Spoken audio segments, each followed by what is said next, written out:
Well, my guest today is the absolutely fabulous actress and comedian Helen Lederer. Delighted she's here. Come on, lovely friend. Ooh, how are Vanessa. you? I know, it's so pink here. It's very pink. Is it too pink for you? Well, I have dressed down because I knew you'd be pink. Pink, pink, pink. Pink. Yes. Look. Everything pink. But you always wear black, though. No, I do, and I do admire because you've got you can go paisley, look at your shoes, everything glitters. There's not one part of you that hasn't been adorned with shiny things. That's so true, but I think just sprinkle a sequin on life. Life can be bleak and miserable, depressing, distressing, and you can just pink it up a bit and have a few, kind of make it at least seem jolly. I know, I respect that. Yes. And I know you can go turquoise. I can. And you can go blue. Coral, I can go peach. I can do a lemon if I really have to. Lemon, Ooh, I can see you Chartreuse, in lemon. I can do. Creme de menthe. It's oozing. Colours, I love colour. I respect that, Vanessa. Yes. Let's not argue. No, I'm not so arguing. Pleased to be yes. here. I love you very much. It's great to be here. I think if you just do black, this is like made out of lining material, and then you just know where you are because then you don't have to think. Jean Muir always wore black. And as long as you've got the hair in place on your head, bit of lipstick. Your head is a good place. Got the head, it's good to arrive at that. Then you just have the lip, and that's it, done. Job done. I think you look very svelte, very, very elegant, and I'm very pleased you're here. Now, look, you are somebody that everybody recognises and everybody knows. If I say, among many, many other things, from Ab Fab. People do say from Ab Fab, don't they? I think I do also have one of those faces that people think they know me. Because they do. Well, they think that sometimes people think I'm their dentist. That's happened. Obviously, I'm not a dentist. It wouldn't be a good route for me to go down. But it is odd, isn't it? Because with, not that I'm bitter, it is the fact that I segued there, so obviously, forgive me. But the point of that is, I've been around. I've just been around during a lot of things. You certainly have. Well, let's have a look at you in Ab Fab, then they'll know you're not their dentist. So this is Helen. She's not your dentist, she's not your hairdresser. No, she's never come to do your pedicures or anything like that. Please, this is Helen in Ab Fab. My name is Katriana. And I don't think I have actually got the menopause. Although I do have to do the checklist before I leave the house to ensure I don't go out without my trousers on. Again. And you have talked about the book. Your book is called I'm Not Bitter. Not That I'm Bitter. Not That I'm Bitter. And some people will think, are you a bit? Yeah, they might. Are you a little bit? Because if you call it that, it's almost as if you might be protesting a bit too much. No, I know. But then also I was intending or for some irony because I think, life, I do like irony. And I think if you're largely, I just wanted to make people laugh. And I know you've been kind enough. It's funny, and I have laughed. And so therefore on the title, you do want a kind of double take. But then when I did interviews about it afterwards, there was a very young posh journalist, wonderfully intelligent, said, but aren't you angry? And I thought, well, I wasn't until you said perhaps I should be. So I'm not angry, I'm not bitter, but I do find life quite absurd, and I think it's really important to laugh at the bad bits as well, or the less good bits, and find them funny. It's my life's work. It's certainly true, though, that when you meet comedians in real life, and I don't know whether people really get the opportunity to do that very often. I've had the misfortune to interview rather too many of them. Have you? And lots of them are miserable as hell. Oh, no. Not just miserable, but they're always saving their best material, so they'll never give it to you in the interview. So you sit there with a very serious comedian being rather miserable. Dull. And you think, oh, for God's sake, do I have to be funny to persuade people to come and see your show? Yes. So that's not you, because you are funny in real life. I love meeting people, and I like being in the moment and getting very excited, and I like a glass of wine. And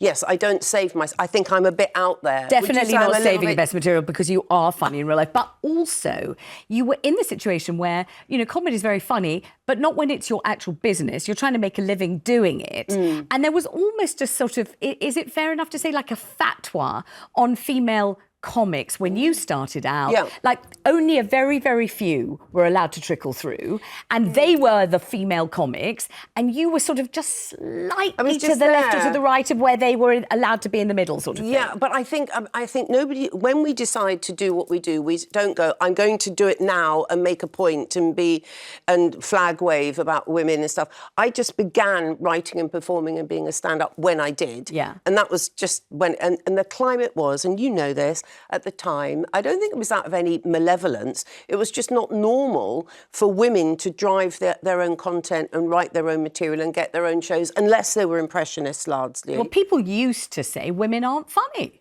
Yes. I mean, they really would say it in public, and they would say it with a great deal of oomph. Well, and they would also yes. say, you know, if she's trying to be funny, why doesn't she just be quiet? I mean, there's a lot of that, wasn't there? No, there was a climate. And I do remember a very high-up person at the BBC way back actually went to events and said, don't laugh, this is the wife. Yeah. And you just go, I'm Exactly. laughing slightly hysterically now.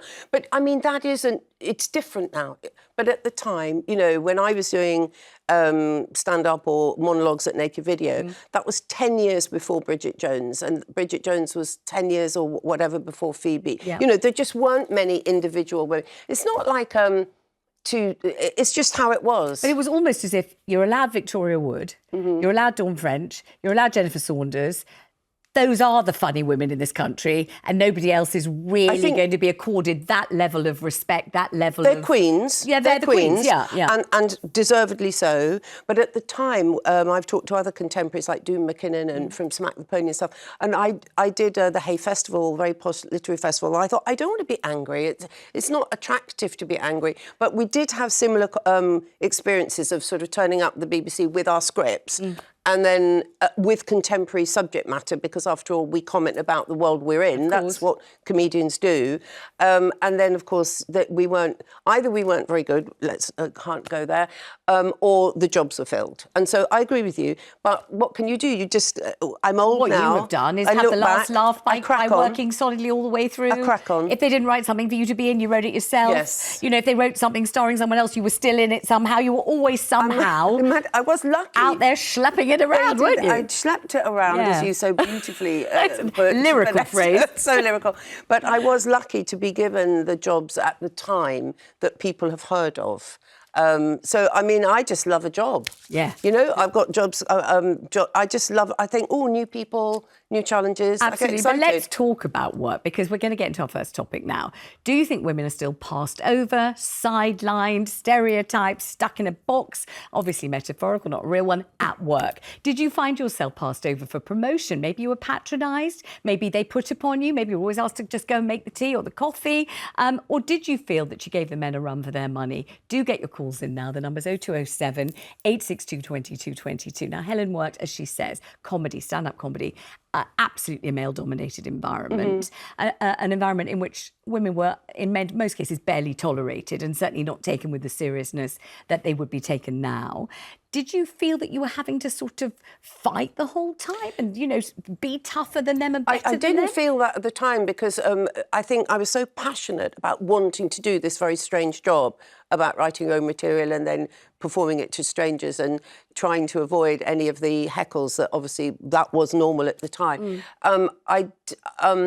I think that talking to other women now on the literary festivals, when I talk about Not That I'm Bitter, I'm amazed how many other women have had similar experiences. And there's no point being bitter about it because it's done. I mean, think about Annie Nightingale, you know, a forerunner of cool, Radio 1. chic, knowledgeable. There were just few kind of figurehead women. And so you had to be quite particular, I think, to be seen, and then the rest of the people are still as good. Just pray our daughters and granddaughters don't even understand what we're talking about here. That would be good. Let's talk to Tommy in London. Hello there. On the phone. Hi. Tommy? Hello.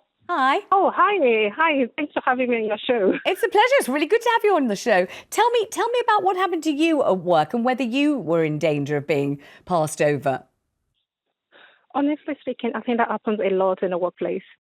And some companies try to be intentional when it comes to, you know, women being seen, being promoted and having equal opportunity as men. But as much as they try, the truth is it's not really the same.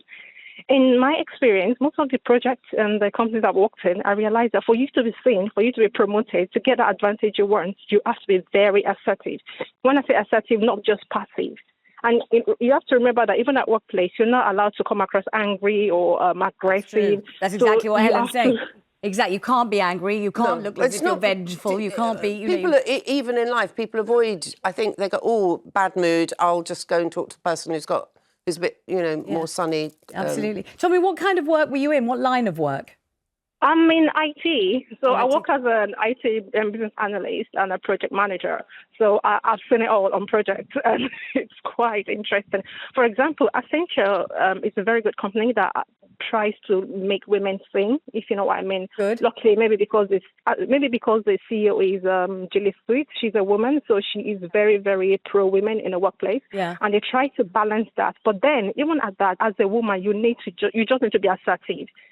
You need to speak out. You need to show what you're doing, how you're doing well. Because in the meetings, when the men are talking, they might be talking absolute, not making a lot of sense, but they listen to them. But if it's a woman, they will want to shut it up as quick as possible, but you have to stand your ground. Couldn't agree more. And you're absolutely right. Thank you so much for ringing. I mean, she really does have a point. I understand that. And I think you particularly are very assertive because you've got a very, very quick brain.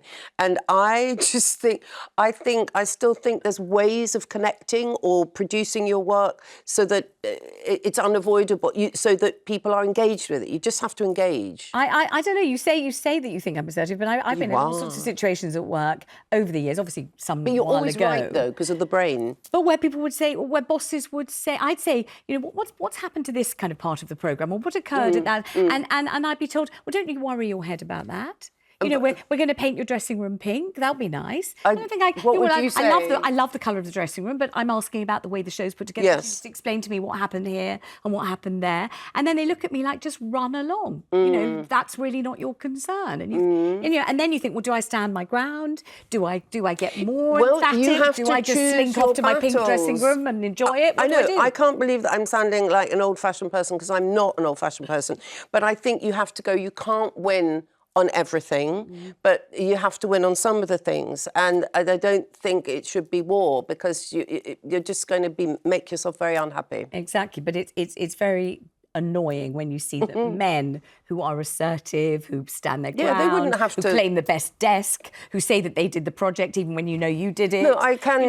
They're kind of ascending and you're not, and it's really annoying. Oh, you're making me angry now. I arrived all calm. I might cut your piece of cake in a minute to calm you down. I want some. On X, Elizabeth says, no, I don't think we're passed over at all. She says, men and women have been treated the same everywhere I've worked. We were either all treated badly or we were all treated nicely, depending on the boss we had at the time. And Fenty says, in competitive male-dominated environments, the lack of recognition doesn't always come from men. It can be other women who are under pressure to prove themselves, who struggle to support or acknowledge their female peers. And Helen's really nodding at that. When the system encourages competition over collaboration, it can create a culture where solidarity slips through the cracks. There's a need to shift the narrative from scarcity to support so that women feel empowered not only to succeed, but to champion each other. I mean, do you think that women have championed each other in the field of comedy? I think the current climate of women now, because there are more of them, it would be normal. I think it's just norms. It's more normal now. I run Comedy Women in Print, and that is to enable a vibe where women are supportive of each other and respecting that we're all different. So we have to be unique and different and supportive. Not just all women are the same, so therefore we're going to, be of one voice. I think we're, it's a broad church of what we do and how we contribute to things. Right. Well, thank you so much for your calls on that.